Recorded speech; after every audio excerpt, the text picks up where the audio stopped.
Dikit-dikit Honda. Mau punya motor baru ya Honda. Mau kredit motor mudah ya pilih Honda. Mau punya motor yang memiliki fitur lipat ya pilih Honda. Dengan hal tersebut gak heran kalau Honda bisa menjual motor jutaan unit setiap tahunnya. Dan gak heran juga kalau Honda punya market share yang sangat besar di Indonesia dalam industri sepeda motor. Honda Beat, motor seadanya yang punya fitur lipat, laku jutaan unit setiap tahunnya. Honda Vario 160 yang punya fitur lipat juga laku puluhan ribu unit per tahunnya. Honda apalagi nih? Ya, hampir semua motor Honda laku-laku aja di pasar Indonesia. Menariknya adalah Honda sempat diterjang masalah di beberapa tahun terakhir.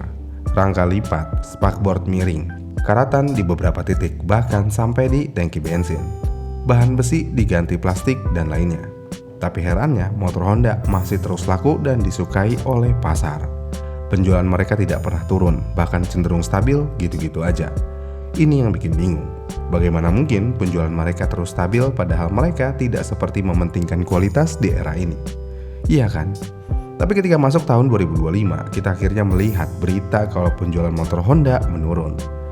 Diketahui sejauh ini Honda mengalami penurunan penjualan sebesar 2,72%. Iya, nggak banyak sih, tapi tetap aja turun. Tapi kenapa bisa penjualan Honda turun? Memang, penjualan motor di Indonesia sedang mengalami masa lesu dalam 2 tahun terakhir, yang mana penjualannya tidak pernah sebaik seperti tahun-tahun sebelumnya.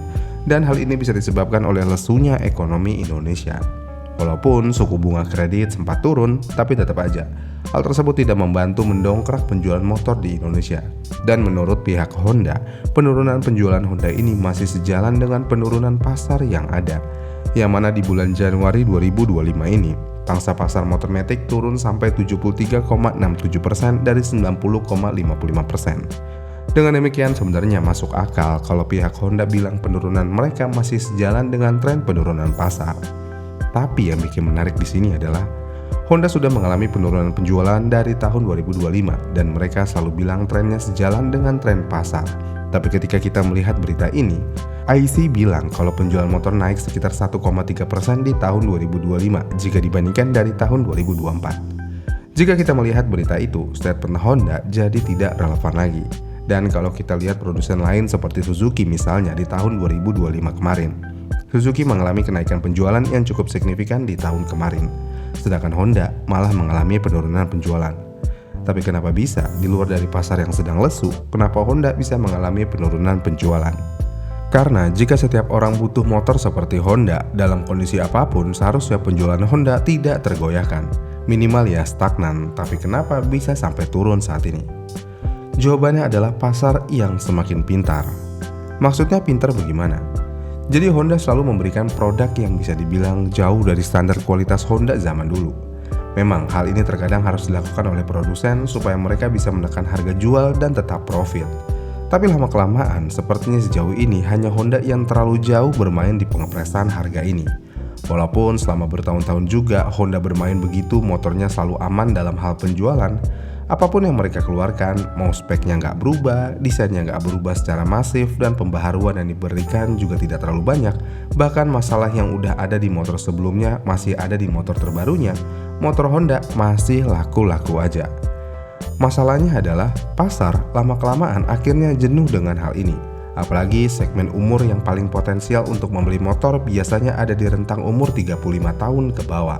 Dan di umur 35 tahun ke bawah itu udah dimasuki oleh gen milenial, yang mana gen milenial ini jauh lebih melek dalam hal kualitas daripada gen sebelumnya. Apalagi gen Z, mereka biasanya lebih detail terhadap kualitas. Honda sebenarnya nggak salah melakukan hal tersebut, nurunin kualitas agar tetap profit, tidak melakukan upgrade yang masif, minim inovasi dan lainnya. Ya, Honda nggak salah melakukan hal itu, yang salah adalah pasar. Kenapa pasar menerima hal tersebut? Dan pasar sudah terlalu lama menerima hal tersebut, yang pada akhirnya ini membentuk Honda seperti saat ini. Bahkan kalau kita mau melihat kasus Honda di rangka ISAF, masih banyak orang yang menganggap hal tersebut adalah hal yang wajar.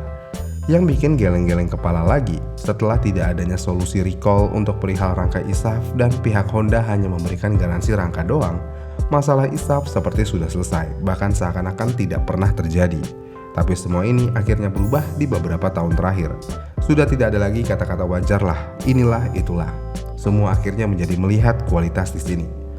Namun sebenarnya kualitas apa yang kita tuntut dari Honda saat ini? Apakah kualitas mereka benar-benar seburuk itu saat ini? Oke, kita nggak banyak bisa komplain tentang mesin di motor Honda, karena kebanyakan dari produk Honda mesinnya masih bisa diandalkan. Tapi kalau perihal ketebalan bodi, ketebalan cat, hal-hal yang tadinya besi dirubah jadi plastik, spakbor miring yang ternyata dari rangkanya.